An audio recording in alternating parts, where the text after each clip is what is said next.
Okay, good morning, everyone. I see Thika's here. Good morning. Good morning, Karen again. Good morning, Casey again. Hello, Lily. Ying is here. Good morning. And Cindy, good morning.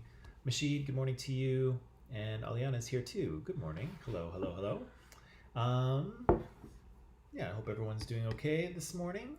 Um, what we will do, Ella's here. Good morning or good evening to you, Ella.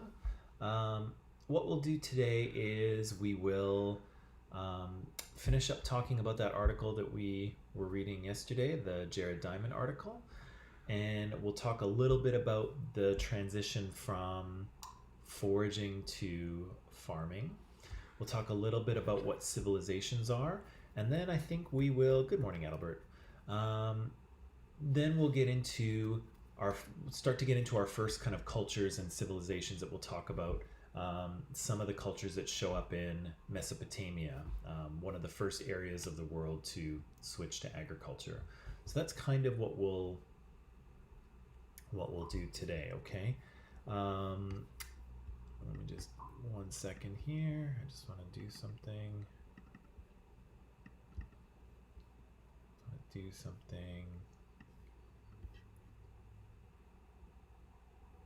Okay, that's all good. Okay, so Mashid's here, Eliana's here, Ella's here, Adalbert is here, Lim is here, and Pearly is here. Okay, good morning, Lim and Pearly. Okay, let's dive right in, okay? So yesterday, if you remember, which I'm sure you do, we were talking about the change to agriculture. We said that it happened. People started to grow their own food in different parts of the world at different times, right? Good morning, Sam. They started to grow their own food at different parts of the world at different times. And we asked the question, well, why, right? Why would people make this pretty significant change to the way that they got their food when it had been working very well for them for so long? And we said we don't really have a huge amount of information from that period, so what's happening? Why do people make this change? And so we read this article, The Worst Mistake in the History of the Human Race by Jared Diamond, and I asked you a few questions about Jared's argument, right? Good morning, Jimmy, again. So we talked about Jared's argument, and we also talked a little bit about the argument that he was responding to, right? So his article is kind of in response to an argument that was already out there, that people already thought about in terms of good morning, Min, and good morning, Jenna. People already thought about with regard to agriculture.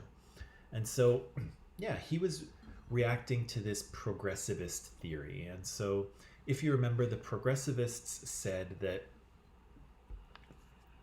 progressivists have this idea that human history has been a story of continuous progress. And so things have continued to get better and better for us as time has gone on, right? And so the progressivists, according to Jared Diamond, feel that, well, of course people switch to agriculture because it's so much easier, you get so much more food, you can store your food, you always know where your food is, it's right out behind your house. You don't have to walk tens of kilometers every day looking for food and starving in the process. So all of these were kind of elements of the progressivist argument of why people switched to agriculture. They switched because it was better and easier and gave you more food. But Jared Diamond tried to present us with a different argument. And so he kind of went through and tried to disprove all of those premises, all of those parts of the progressivist argument, right? So as it turns out, farming is actually not that easy. It's actually a lot of hard work. You don't have to walk tens of kilometers every day. That is true. But there's a lot of weeding and watering and processing of crops. It's a lot of work, and arguably it's more work than hunting and gathering. We said that it can produce more food, but the food that it produces is not always as nutritious, right? So a lot of the crops that people are growing, like wheat and barley and rice, if you look at the nutrients that are in them, there's not that much. They don't have a lot of nutrients or minerals or things that human bodies need. They're calories, your body can burn them and use them for fuel, but they're not quite as healthy for you as the wide variety of foods that hunter gatherers were eating. And so um,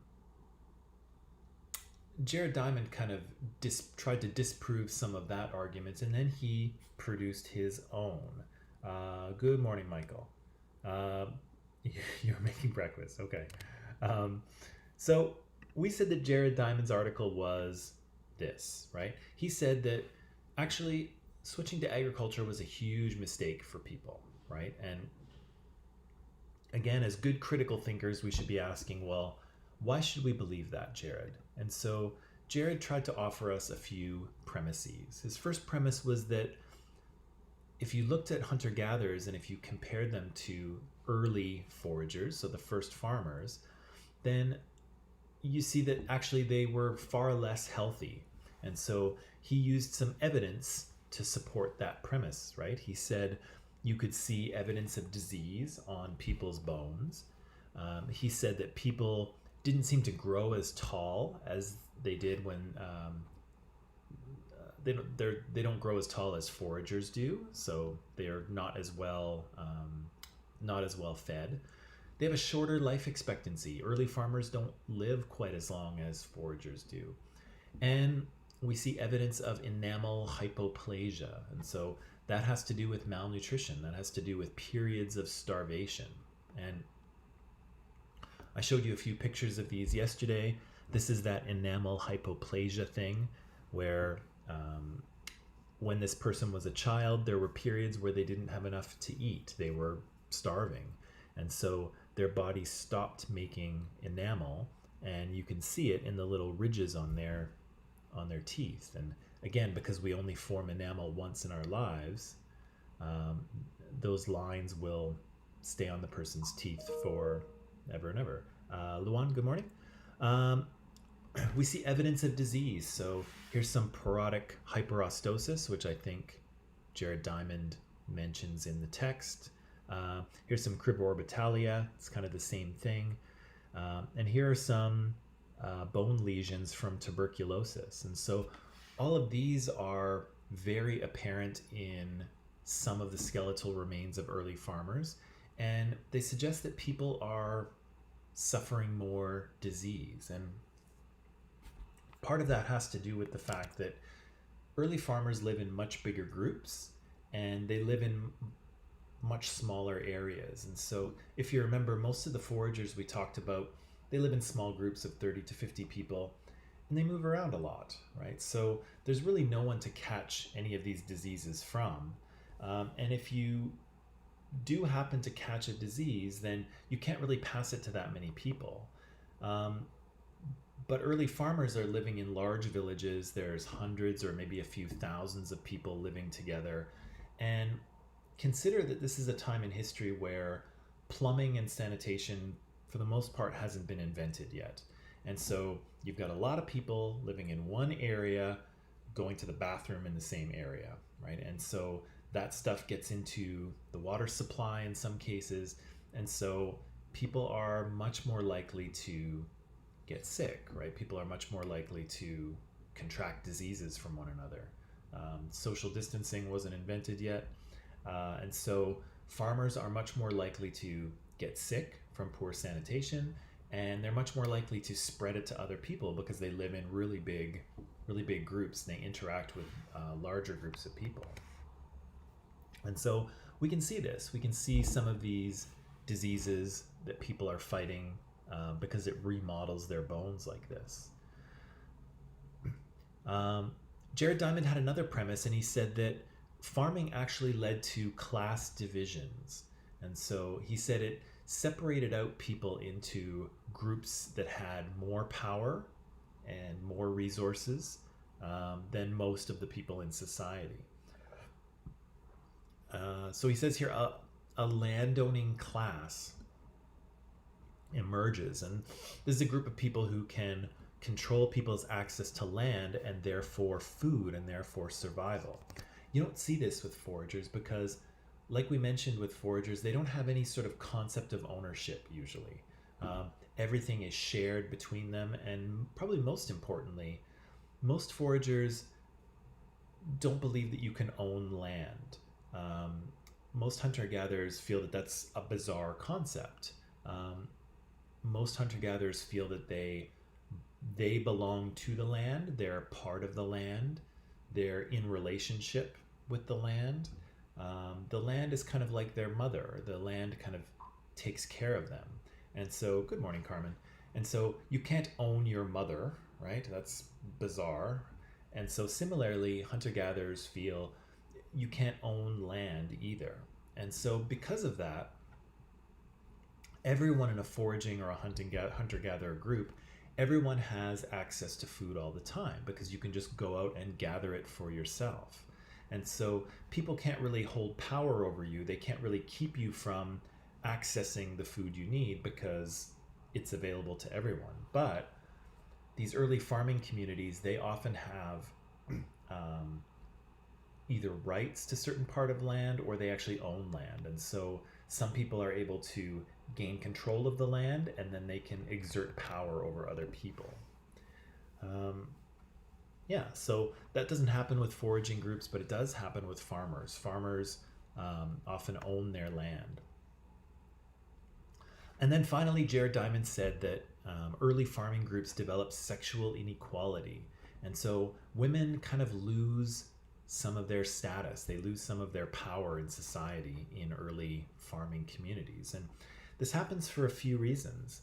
Um, One of which he says that children are weaned earlier and women have more children. So I'm not sure if you know what weaning is, but weaning is the process of um, transitioning a baby um, from from living off breast milk from its mother to eating external food, solid food. And so different cultures, different groups of people have different ideas about when a child should be weaned, when a child should go from breast milk to other foods. But if you look at many foragers, if you look at many hunter gatherers, they wean their children actually quite late. Children are breastfeeding for sometimes 2 or 3 or maybe even 4 years. And what this does is while a woman is breastfeeding, her body releases hormones that make it less likely that she will get pregnant again, right? And so if a woman is breastfeeding a child, the body kind of thinks, okay, we have one little baby, maybe let's not have another one right away. And so the longer that a woman breastfeeds her child, the less likely it is she's going to get pregnant again. And it's not absolute, but it's less likely. And so what happens is that forager mothers tend to have children much further apart, maybe every few years, and they have less children overall. And if you think about it, this makes sense, right? Because foragers move around a lot. They move 10 or 15 or 20 kilometers a day. And if you have a little baby and you're a mom, you can very easily tie that little baby to you and walk. It's no problem.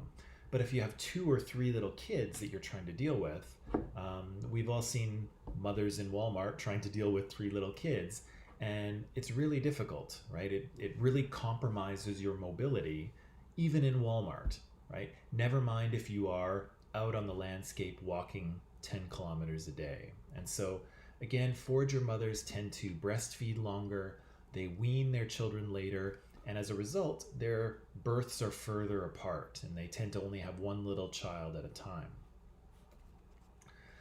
But for early farmers, as it turns out, having a lot of children is actually a good idea. Farms are a lot of work, and so if you have a bunch of kids at home, then you have your own little workforce, right? You have your own little army of farm workers that you can send out into your fields to help you with your crops, right? So farmer families are actually quite a bit bigger than forager families. And so women are weaning their children earlier, they're giving birth to children more regularly and more often. And so as a result, women kind of get stuck in the house, right? They get stuck either being pregnant or looking after the kids. And that kind of removes them from their productive role in society. And so rather than being out gathering and feeding the group, they're kind of stuck in the house taking care of the kids. And it's really the men who are out doing the work of producing food. And so because of that, women kind of lose a bit of their social power. They lose a little bit of their status in society because of that. And so those are Jared Diamond's premises. He says that this move to agriculture was a big mistake. Early farmers became much less healthy. They were undernourished, and often they were starving if their crop failed. We wound up with class divisions. We wound up with people who had more power in society than others, and we wound up with sexual inequality as well. Women lost their equal footing in society when humans switched to farming. So the question then is why, right? Why switch to farming anyway?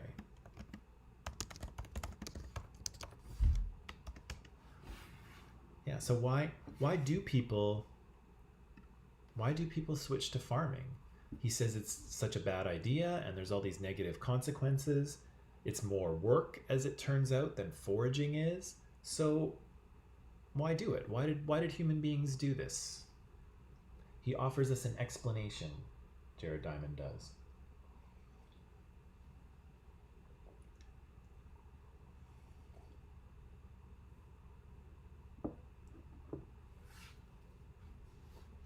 Whoops. Why do people switch to agriculture if it is that bad?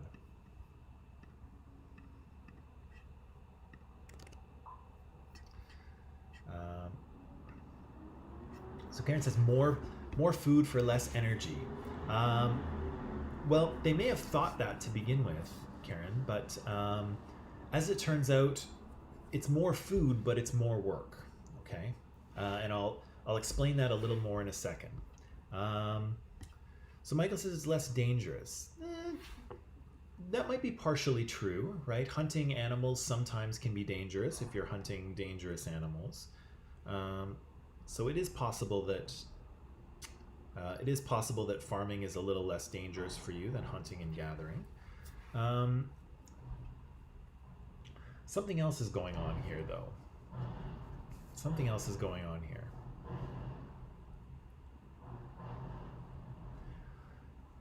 Why would people switch? They enjoyed it even though it's a lot of work. Well, it's hard to know. It's possible, Aliana. It's possible that they enjoyed it, but we don't really know that for sure.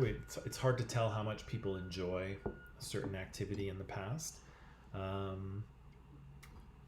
What else? Sorry, I missed that, Chris. Farming can feed more people. That is true, right? Farming can feed more people. And so why is that important? Give me a little more in that direction. Why was it important to feed more people?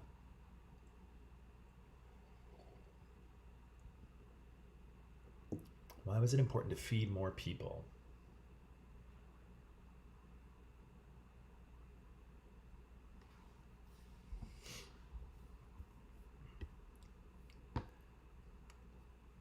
Why was it important to feed more people?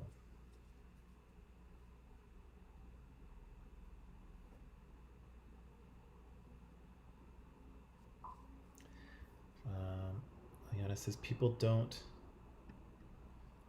have a choice because it's the only job they're qualified for. Yeah, I think that probably comes a little bit later, Aliana. That probably happens once people are really committed to farming full time and we have sort of full time farming societies. That's probably true. But something else is going on here in the early stages. Because we've said that farming is actually more work than hunting and gathering. So why do it? And Chris has said, well, because farming can feed more people. But why is that important?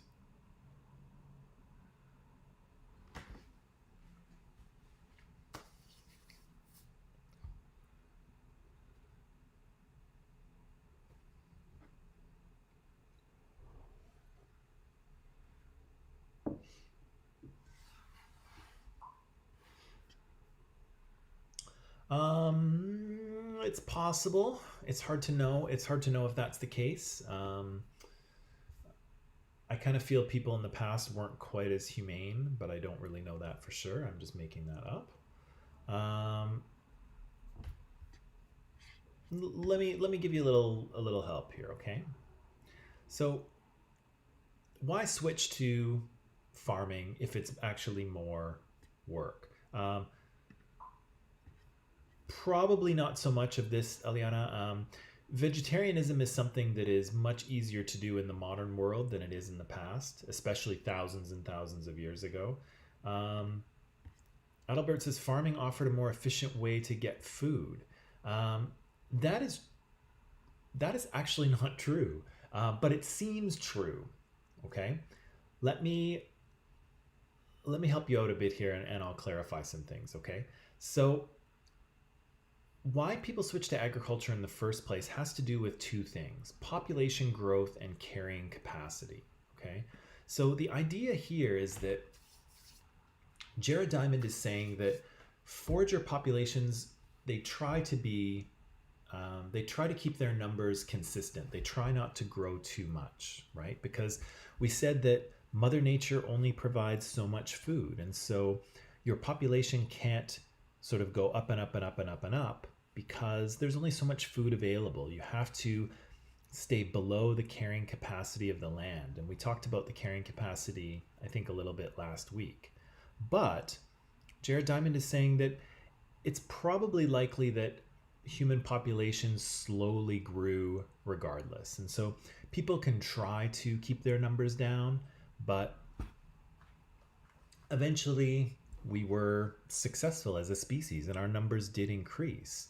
And the problem is that once your population starts to go above the carrying capacity of the land, you have a problem, right? If you're below the carrying capacity of the land, then you have lots of food, right? There's enough food for this many people. You only have this many people, and you're okay, right? There's lots of food around. But as your numbers grow, there's less and less food available, less and less, less and less. Okay, now I think we're going to run out of food, guys. And now there's not enough food for people, and people are going to go hungry. And so, what can you do? Well, you can try to decrease your numbers, but how are you going to do that? Are you going to kill off people? Like that seems brutal and awful, right? So nobody wants to die so that the others can eat. And so what can you do? Well, you have to raise the carrying capacity of the land, right? You have to make it so that the land provides more food. How do you do that? You help it along, right? You help Mother Nature. And so these early foragers, maybe they burned down sections of land because then new things would grow. Maybe they planted some gardens or some crops, not in a very organized fashion, but just kind of wherever they could. They kind of help nature along a little bit in order to raise the carrying capacity of the land. And that's what farming does. But it takes effort, right? You have to kind of put energy in order to get something back. And so that's what people do. As foraging populations start to grow and they grow past the carrying capacity of the land, people have to raise the carrying capacity, and they do that by putting energy in, by farming, right? By trying to grow their own food. And so that's what they do. They raise the carrying capacity of the land by farming. And so, as I mentioned, this probably happened very slowly. People maybe planting little gardens here or there, or sowing seeds wherever they were. But kind of the idea is that eventually people's population grows to the point where they really have to commit full time to farming, right? They have to commit full time to raising the carrying capacity of the land. And so Jared Diamond is thinking that people slowly become less mobile, right? They stop moving around tens of kilometers a day. They start to stick close to the places that they've planted, the gardens and fields, and eventually they become sedentary.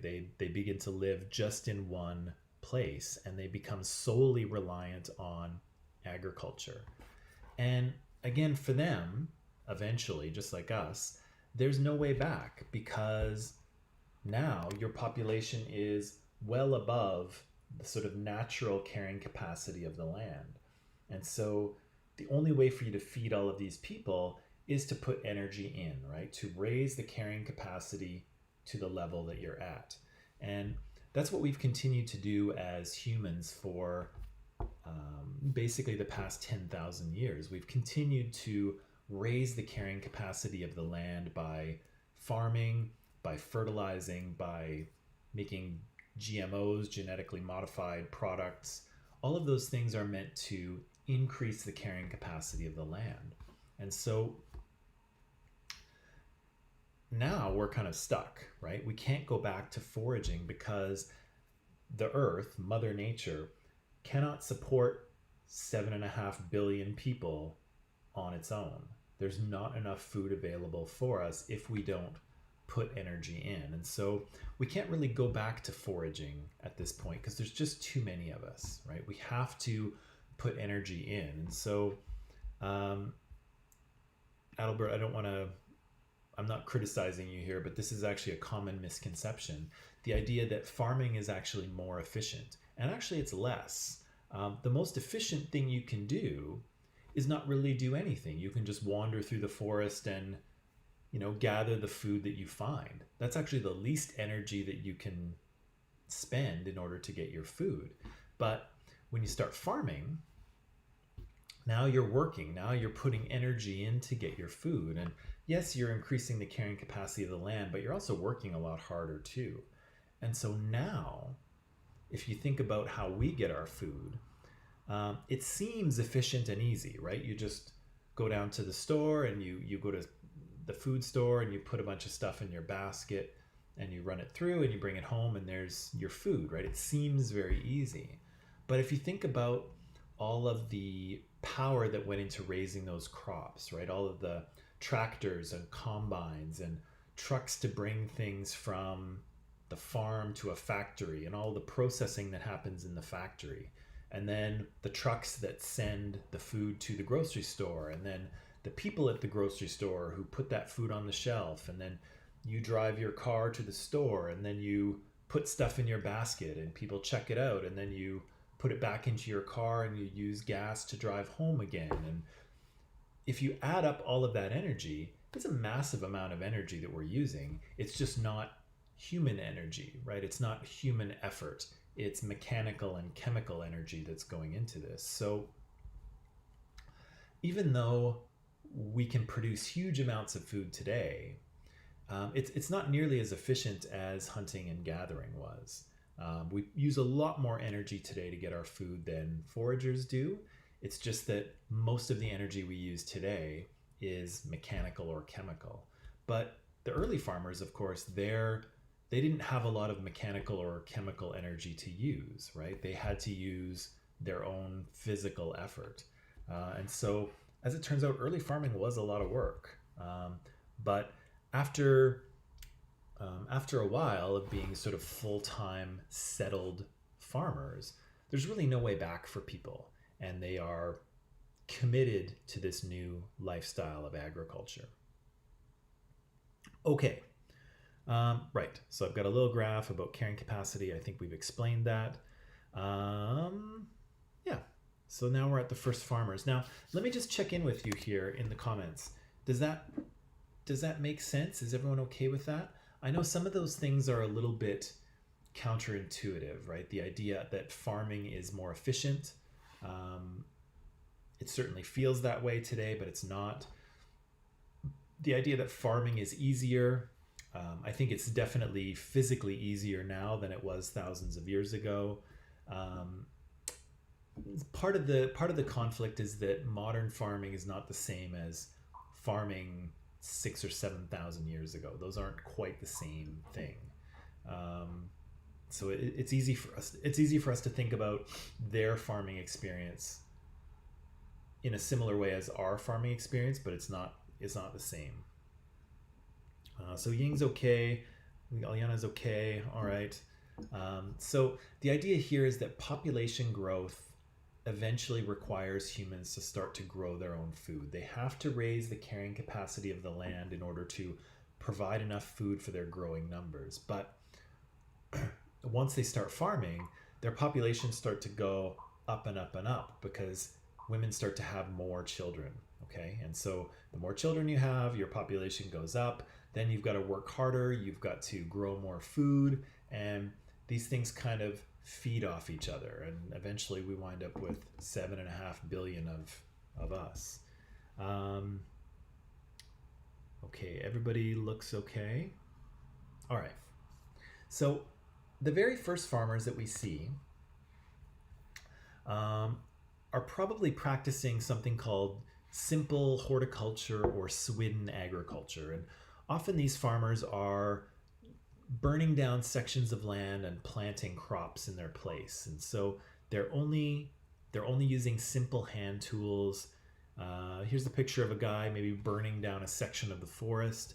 Once all of that stuff is gone, he'll plant his crops there, and he'll be able to harvest them later, right? So here we see just the use of simple hand tools, nothing too fancy. Everyone is just kind of growing their own food, so they're growing food for themselves. It's a very simple way of making a living. Now, yeah, here we go, some more kind of simple farming. Now, this type of agriculture is basically the most efficient you can get. So it's the easiest type of farming you can do. And it's actually very productive because when you burn down a section of the forest, all of that ash helps to fertilize the soil. And so your crop the first year and the second year are going to be really, really good. But if you know anything about farming, you know that the soil needs to be replenished, right? You need to get nutrients back into the soil. You can't just keep growing and growing because every crop will extract nutrients and minerals from the soil, and eventually your soil will be dead and nothing will grow. So Swidden agriculture is really useful because you can burn down a section of forest, you can get a great crop, and maybe a few years later when your crop starts to decline, you start to get less back, then you can simply move, burn down another section, and plant your crops there. And so it works really, really well as long as you have enough land to keep moving around. But again, the problem is that once you've used a certain plot of land for a few years, you basically have to leave it for 20 or 30 years to regrow, right? You need bushes and grasses and trees to regrow so that you can burn them down again in order to fertilize your land. And so if you have a lot of land and you don't have a lot of people, this is a great way to farm. But again, as population grows, you have to make another choice, right? You have to find a way to raise the carrying capacity of the land. And when that happens, some people switch to something we call intensive agriculture. And that's agriculture where people are farming the same piece of land for years and years. So they're staying in the same place. And they use technology in order to do this. And so people who practice intensive agriculture will use plows, so they'll put their seeds under the ground. They'll use irrigation, so they'll find ways to water their crops, and they'll find a way to re-fertilize their soil, often with manure, right, with poop from other animals. And so people who practice intensive agriculture stay in one place, they farm the same field over and over again, and they use various types of technology in order to do that. Now, this is important to us because people who switch to intensive agriculture, oh, here's some photos I have. So here, um, here's the painting from a tomb wall in Egypt, and you can see this guy practicing intensive agriculture. Okay, so he's got some technology. He's got a plow that you can see there, that's helping him, that's going to help him plant his seeds. He's got two ox, right? Got two cows that he's hooked his plow up to. He's got a little whip there so he can, encourage them when they're getting lazy. And so this is very early intensive agriculture. And in some places in Egypt, you can still see people doing the same thing today. So here's a guy with his two cows, his two oxen, and he's got a plow, and he's going to plow his fields so that he can plant them. Here's a few artist renditions of some intensive agriculture, and this looks very ideal, but you can see some of the technologies that we're talking about here. So in the front, you can see a guy with his two cows there, his two ox. He's got a plow, and he's plowing his fields, right?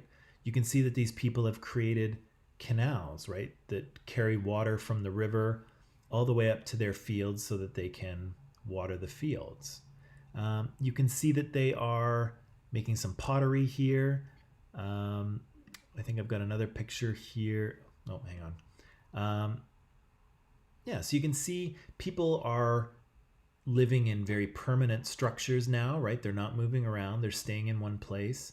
They've got technology like plows and canals in order to take care of their fields. And so this is what we would call intensive agriculture. Here we can see another type of technology that we would call intensive agriculture.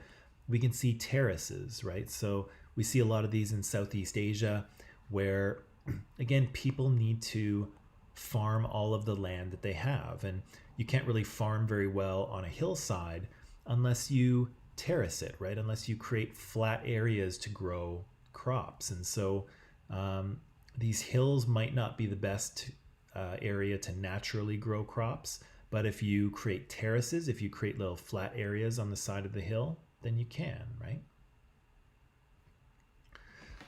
Now, the reason we're talking about this is that intensive agriculture leads to more complicated civilizations, and these civilizations are the kind of cultures that we will be talking about in a lot of this class. That's okay, Manish. You are really late, but I'm glad you're here. Many of the cultures we'll look at practice intensive agriculture, and what goes along with that is often sort of more complicated economies,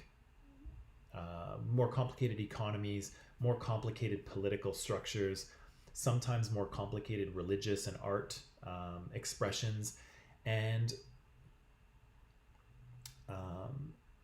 often writing. Writing will go along with these cultures as well. And so, of course, that's useful for us because we can understand what these people were thinking, right? If people don't write anything down, it's very difficult to know what's going on in their head, at least in the archaeological record, right? So if you're excavating a society that doesn't have any writing, you can talk about what they did, but you can't talk about what they thought or what they thought they were doing because you just have no evidence for it. But civilizations that practice intensive agriculture, or I guess communities that practice intensive agriculture, sometimes grow into larger civilizations. They start to write things down, and then we can start to understand what they were thinking, right, and what they believed. And so that in that way we can have a much better idea of what their culture was like, not just their material culture and their behavior, but their thoughts, right, their values, the things that the symbols that they used and the things that they thought were important. Okay, so very quickly, here's how this works, okay? I don't know if this is a useful diagram, but I'll try to explain it. The first societies that start practicing intensive agriculture in Mesopotamia, in Egypt, in China, in the Indus River Valley modern Pakistan. The best thing about it is that they create a food surplus. Okay, so intensive agriculture creates more food than people can eat. Okay, and so that's a good thing, right? Because if you think about it, simple farmers in a simple horticultural society, everyone is growing food for themselves, right? You're a farmer, I'm a farmer, everyone's a farmer. We're all kind of growing food behind our house in order to feed ourselves and our families. When people switch to intensive agriculture, when they start using irrigation and fertilizers and things like that, they start to be able to grow more food than they can eat. And what this means is not that everybody, eats a lot and gets fat. What it means is now not everyone has to be a farmer, right? Think about it. If my farm can produce enough food for 4 families, that means that 3 other families don't have to be farmers, right? My farm can feed those 3 families. So what can they do? Well, they can do other things, right? They can maybe specialize in creating clay pots to store water or grain in. Maybe they can raise oxen in order to provide them to people for plowing their field. Or maybe they can raise chickens or pigs. Maybe they can make clothing or jewelry.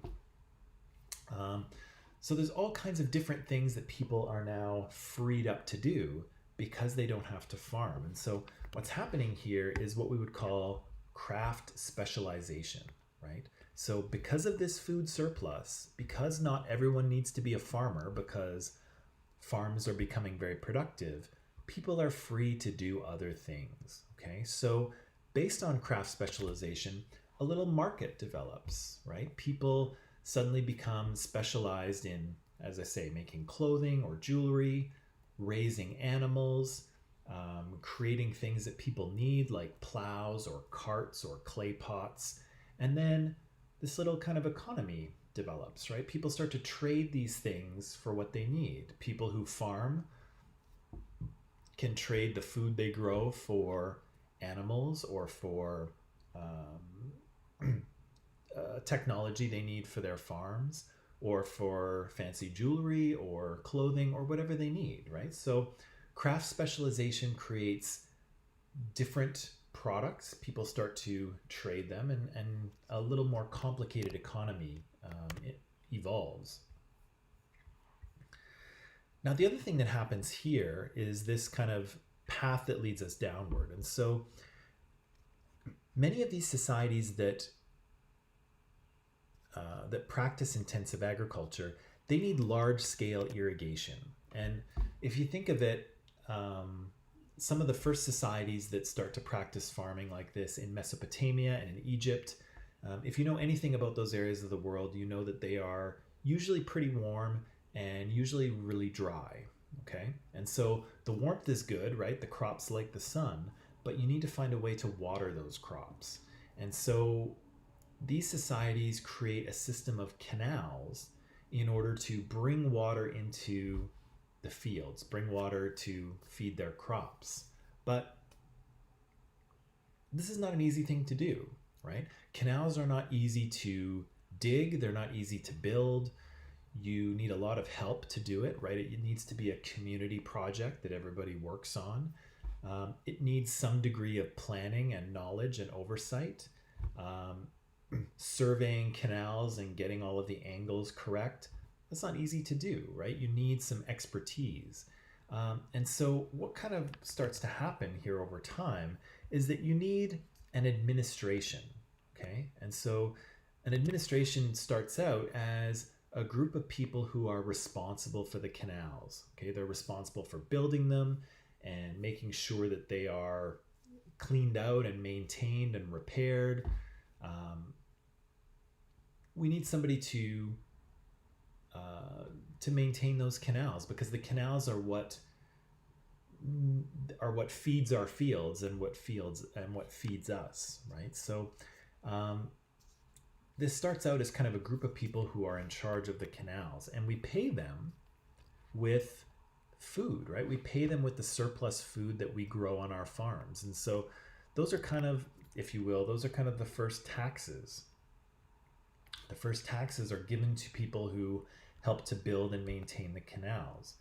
And what happens over time is that that administration, that group of sort of canal people, will eventually grow into the beginning of a state. Okay, and so eventually we're going to need not just people in charge of the canals, but we need rulers, right? We need people who are in charge of the community. Um, we need people who keep track of things. We need bureaucrats. So if we're going to pay our taxes, how do we know how much tax people owe? How do we know who paid and who didn't pay? Um, Bureaucrats keep track of that. And spoiler alert, but that's where writing actually comes from. People need to write down who owns what piece of land and how much do they owe in taxes, and did they pay last year, and did they pay this year? And so that's kind of how writing gets started. It gets started as a way to keep track of the accounting. Um, it would be nice if it was a more kind of romantic story in terms of how writing started, but that's kind of how it gets started. People keeping track of taxes. And so we need rulers to kind of organize our society and organize our system to create some kind of law within our society. We need bureaucrats to keep track of who's paid taxes and how many taxes they owe. And then, of course, we need an army, right? Because we're building all of these, we're building a little city, right? We're building homes and canals, and we're storing all of our grain. And we don't want somebody from over the hill to come and take it all from us. So we need someone to defend us from people who might steal our stuff. And so we create an army. And so, based on people switching to intensive agriculture and being able to grow more food than they need, it gives the ability for people to do other things, right? To specialize in other products. But it also creates this system where, because the canals need to be planned and built and maintained, eventually that canal administration evolves into a much more complicated government, if you will.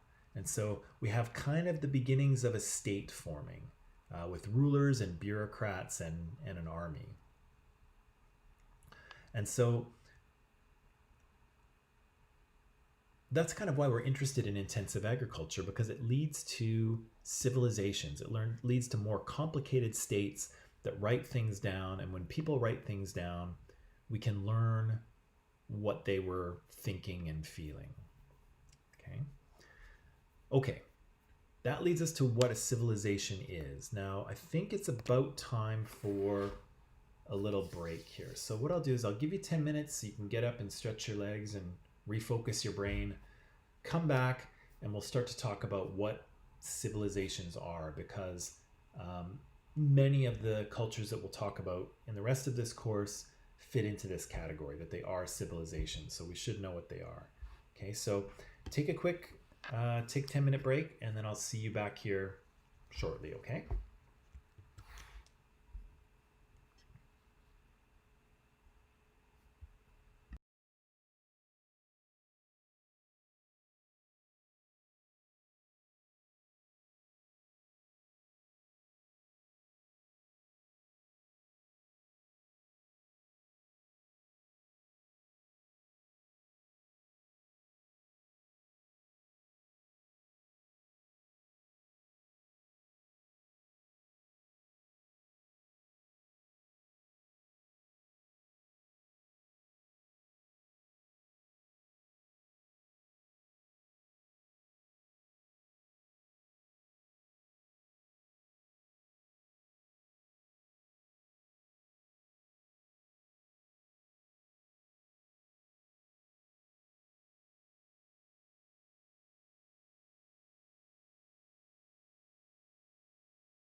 Okay, and we're back.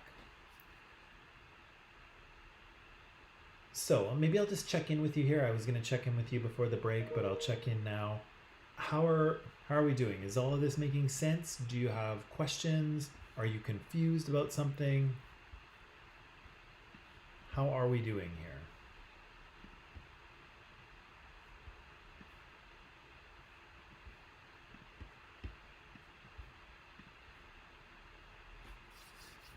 How are we doing? Are you doing all right? Questions, concerns? Being still okay?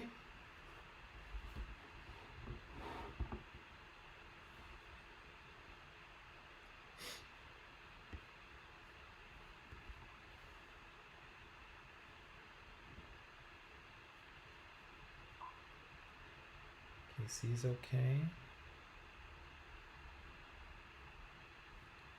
Okay.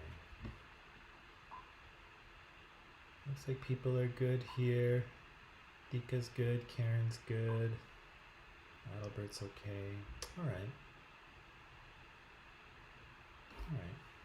All right. Okay, here we go. I think everyone's all right. If you're not, I'll address it. Carmen's good. Adalbert's good. Ella's good. Mashid's good. Okay. Pearlie's good. Jimmy's good. Oops. Okay. So this leads us very quickly to what civilizations are, okay? And I'm going to go through this very quick because it's slightly important but not super important, okay? Min's good, all right.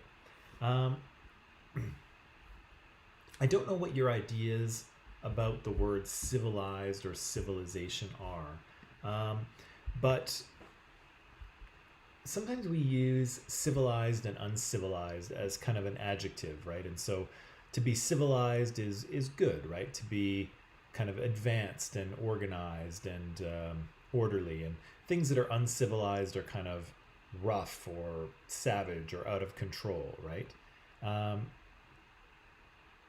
But when we talk about civilization here, what we're talking about is this here, is that people who kind of bring themselves together into a political and social and economic group.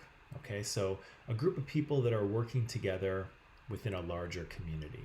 Okay, and so civilizations are not necessarily more advanced than cultures that aren't operating in a civilization. Okay, so smaller societies, tribal societies, those people who remain hunter-gatherers, they're not less sophisticated or kind of less civilized in any way. And so we're not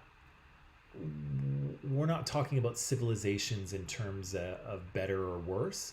We're just saying that civilizations are a more complex way in which people choose to live together. But there are other ways that people choose to live together too, and they're not less. Okay, they're not less than that. And so, again, I'm skipping through this really quickly because it's not super important. But we're not talking about better or worse. We're not talking about advanced or primitive. Basically, all we're saying is that civilizations tend to be socially and politically and sometimes technologically complex, but that doesn't mean that people who created civilizations are any smarter or more sophisticated than people who didn't. Okay, that's kind of all we're saying here. So civilizations, from a historical perspective anyway, often have some things in common. And so we've mentioned some of these already. The idea that there is a specialization of labor. So again, some people are farmers, but some people do other things like raise animals or manufacture clothing or jewelry or pots or whatever. Civilizations often have some form of economic and political centralization. So someone, whether it's a king or a pharaoh or whoever, someone is actually in control of the economy, right? Somebody is actually in charge. There is a ruler of some sort.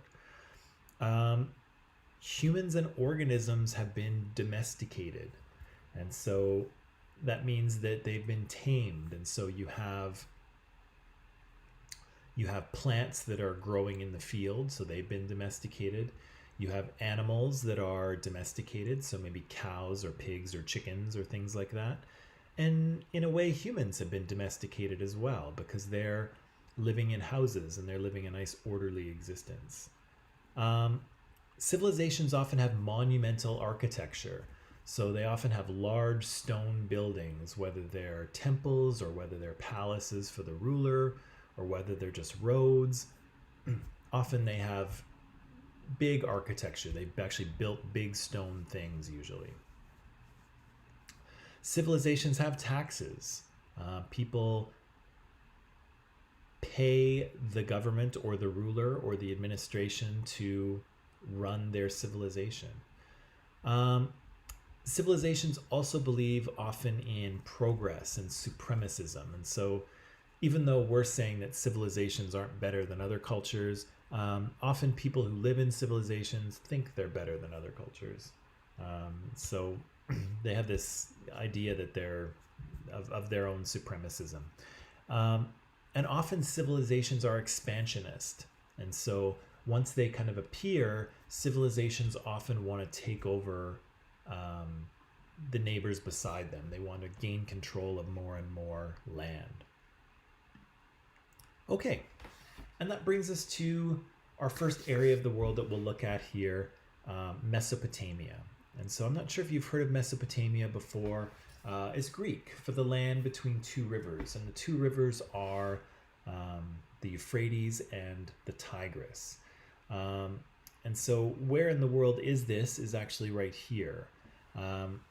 And so Mesopotamia is kind of a historical term for this area, but as you can clearly see here,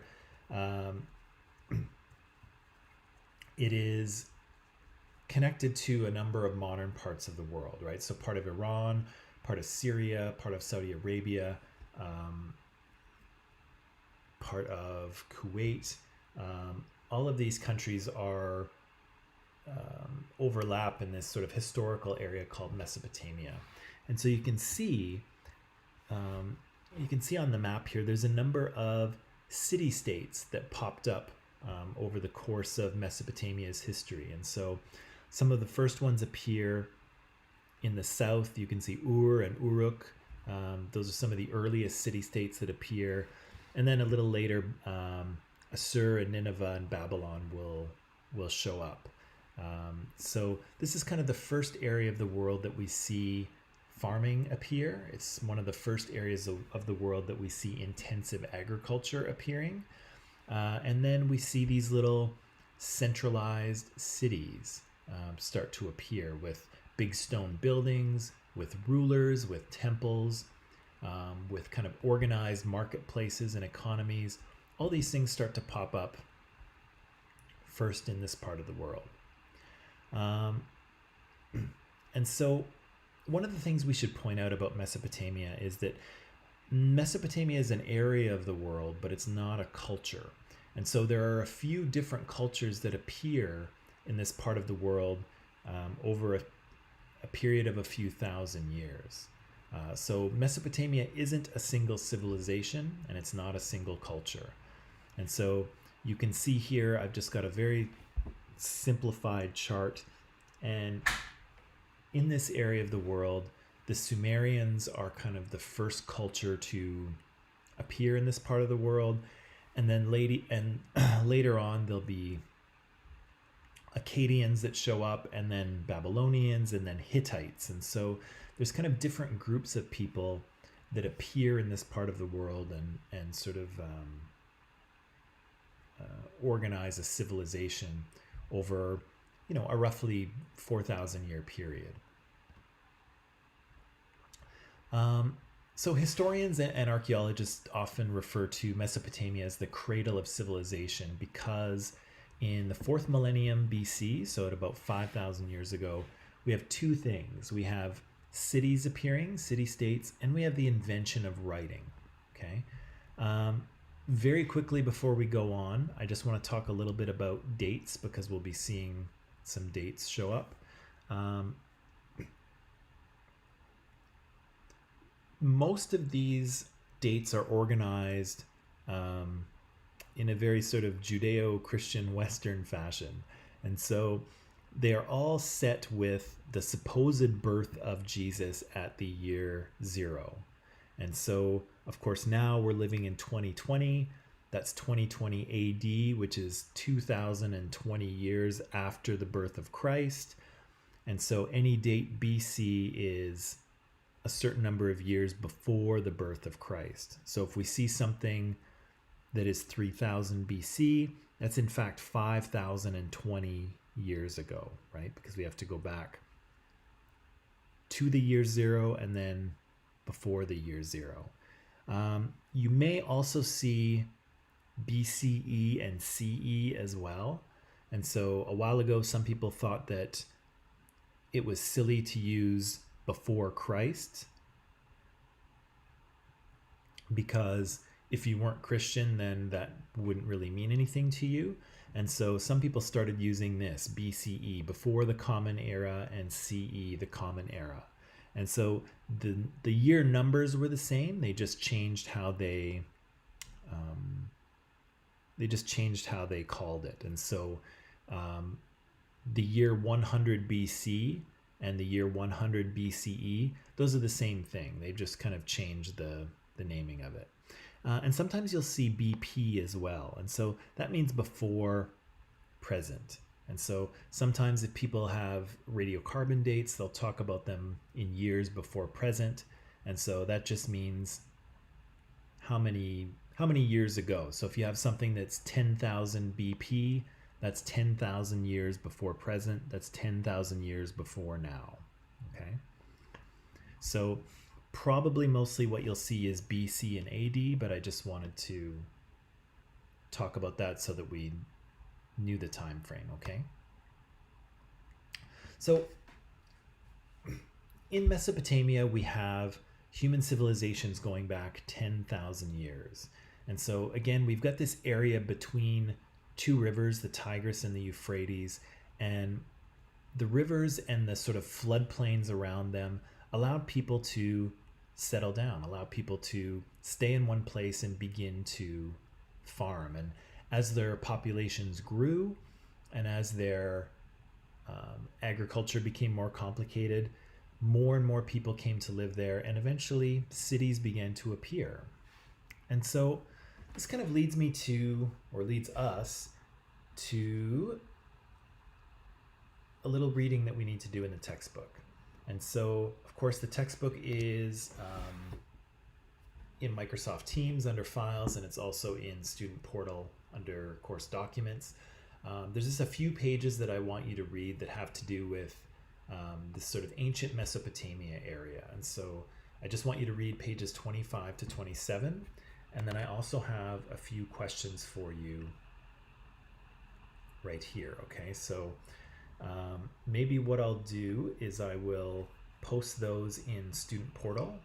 Not in Student Portal. I'll post those questions in Microsoft Teams really quickly. And then I'll give you some time to read this section of the text. And so maybe I'll give you 15 minutes and then we'll come back and we'll answer some of these. I'll give you 20 minutes. 20 minutes and then we'll come back and talk about some of these questions, okay? So I'm just going to post those questions in Student Portal, not in Student Portal, yikes. I'm going to post those questions, excuse me, in Microsoft Teams, and then we can answer them very shortly, okay?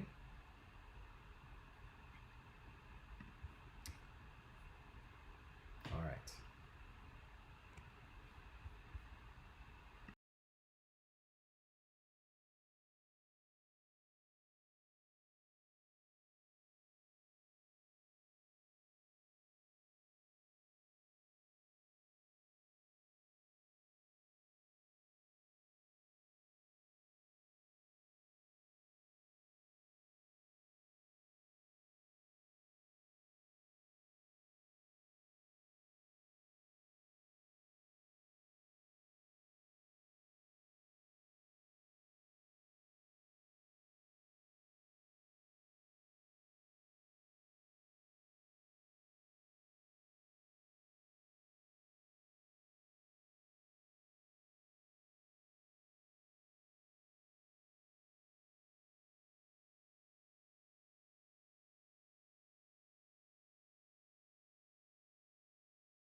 Okay, I'm gonna come back early because that 20 minutes is way too long. What was I thinking? You guys have to stop me. You have to stop me if I do that.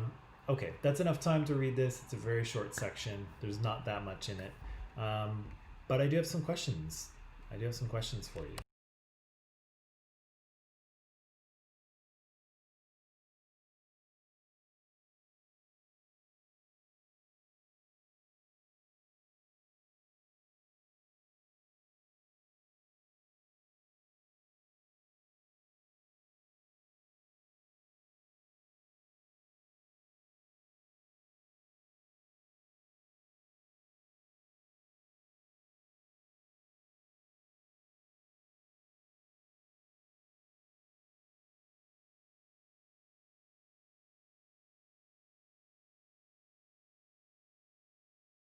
Sorry, I did mute myself. Thanks for letting me know, Aliana. Um, yeah, let's dive in and let's talk about this. So, why were the Tigris and Euphrates? Why were they so important for these Mesopotamian people? So Cindy says here, they provided large amounts of fresh water, facilitating agricultural production and the development of early civilizations. Yeah, this is Karen says fresh water and fertile soils and free from natural calamities. Yeah, look at you guys. Availability of water and rich soil. Good. KC says yeah, and then they created canals and drainage ditches to control the water. Yeah, so this is an area of the world where it's really dry, right? And so the river, Thika's got here, because it large amounts of clean water and helps develop agriculture. Yeah. So these are areas of the world that are really dry. Um, if you see some of the pictures from this part of the world, you'll see that a lot of the ground is really kind of rocky and sandy. And so around the river and places where the river floods, it the flooding deposits a bunch of silt, a bunch of kind of soil. And so that's what keeps these areas of the world, or keeps these areas next to the river, really fertile and allows crops to grow, is that constant flooding of the river.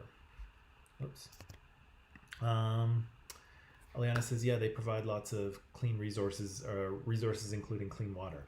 Yeah, absolutely. So these rivers are important for water for people to drink, but they also help to irrigate crops, and the flooding of the river helps to deposit kind of fresh organic material, fresh kind of sediment on the land, and that's what helps fertilize the crops and helps them to grow. Um, yeah, so these rivers are of critical importance to the Mesopotamians, and then later they start using them for trade, right? They sort of paddle up them in their boats and start to trade things. So I think we've already answered this, but I'll put it up here anyway. How did the Mesopotamians control the flooding of the Tigris and the Euphrates? I think we've kind of already mentioned that. I'm going to grab Casey's answer here. They created canals, right? And so they dug little canals into the earth to help move water around, to help direct it into their fields, and to sort of save it for drier times of the year, right? Yeah, exactly. So Cindy, you're definitely right.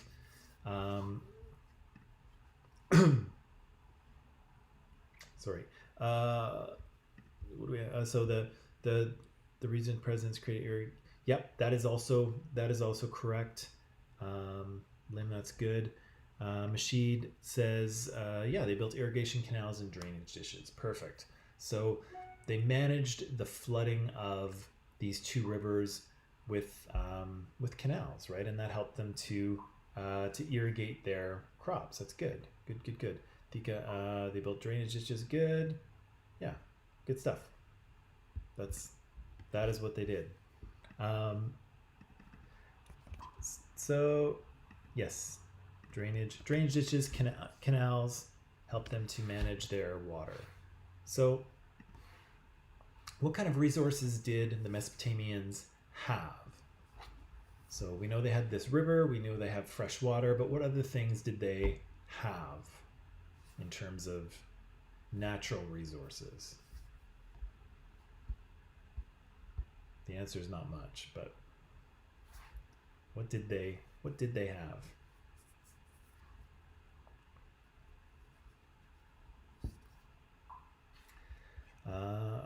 Mashid says, so they had mud. Yeah, there's there's a lot of mud. Um, but yeah, they didn't have a lot of wood, not a lot of trees growing in this area, not a lot of good stone in this area, and not a lot of precious metals either, right? And so, yeah, that's good. They had fertile soil around the river. That was important for them.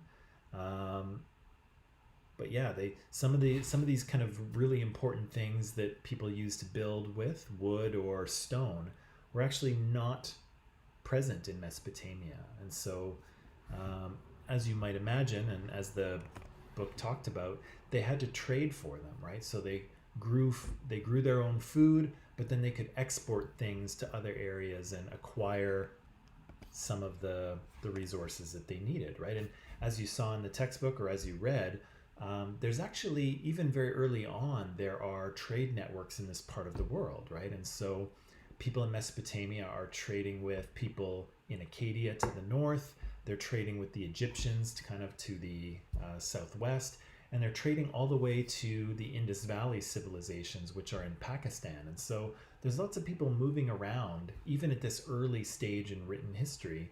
There's people moving around trading with each other, which is pretty interesting, right? Globalization starts here, right? There's global trade, basically. Um, Pearlie says they have they have mud. They do. they have they have mud. Um, what are these Sumerian cities like? Okay, so we said a bunch of different Sumerian city states pop up, like Ur and Uruk. What do they have in common? What are they like? What can we say about them? Cindy says they have a temple complex or a ziggurat in the middle. Yeah, so this is kind of a roughly triangular shaped building, right? It's not quite a pyramid, but it's sort of pyramid-y like. It's all built with clay or with mud bricks. And that's the focus of the urban landscape. Yeah, so the big thing in the middle of a Sumerian city-state is this thing called a ziggurat. And yeah, and the ziggurat is kind of a place for the god of the city to live. And so all of these Sumerian city-states have their own god, which is supposed to protect them. And the ziggurat is devoted to the worship of that god. And so you can see that there's you can imagine that religion is an important part of the lives of the Sumerians because they've gone to such effort to build this big temple in the middle of their city, right? What else? Can we say anything else about Sumerian city-states?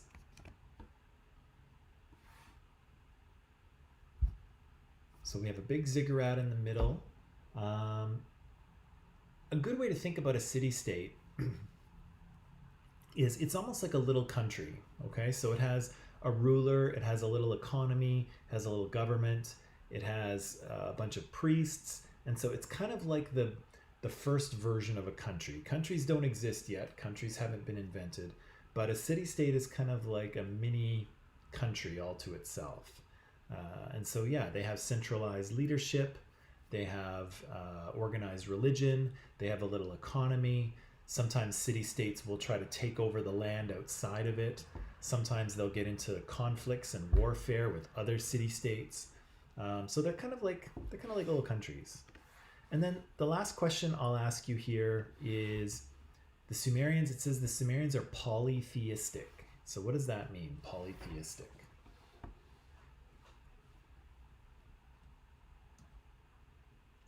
Does it mean that they're polytheistic? Let's see. So Cindy says the Sumerians believed that each god had a family and they built smaller shrines and temples to dedicate. Yep, that is true. Lim says it means the Sumerians worship multiple gods and goddesses. Yes, Mashid, multiple gods and goddesses. Yeah, so that's exactly what this means, right? Poly is think it's Latin. Poly is Latin for many. Theism or theos is gods, or so there's polytheism is many gods. Monotheism is one god. And so the Sumerians, like a lot of these early civilizations, they have lots of different gods. And in some cases, the gods have family members, right? So the god has a brother and a sister and a father. And so there's lots of different gods that exist in this area, and the Sumerians kind of worship them, right? Although they do have a main god that looks after their city. Every Sumerian city-state has one god that's kind of protecting that city. Okay, that was really good. This is about all the time we have for today. Tomorrow, let's see, what are we going to talk about tomorrow? Talk about the Mesopotamians a little bit more tomorrow. I might like to talk about myth and story with you a little bit tomorrow. Yeah, and that's kind of what we'll do. So maybe I'll leave it there. Good work today. I thank you for participating in the live chat thing. That was really good. It's nice to have answers come back. Yeah, as always, if you have questions, you can ask me. I'm available on Teams or email, or Teams or email. But yeah, maybe I'll just leave it there. Good work today, guys. It was nice interacting with all of you, and I'll see you tomorrow. Okay, so bye.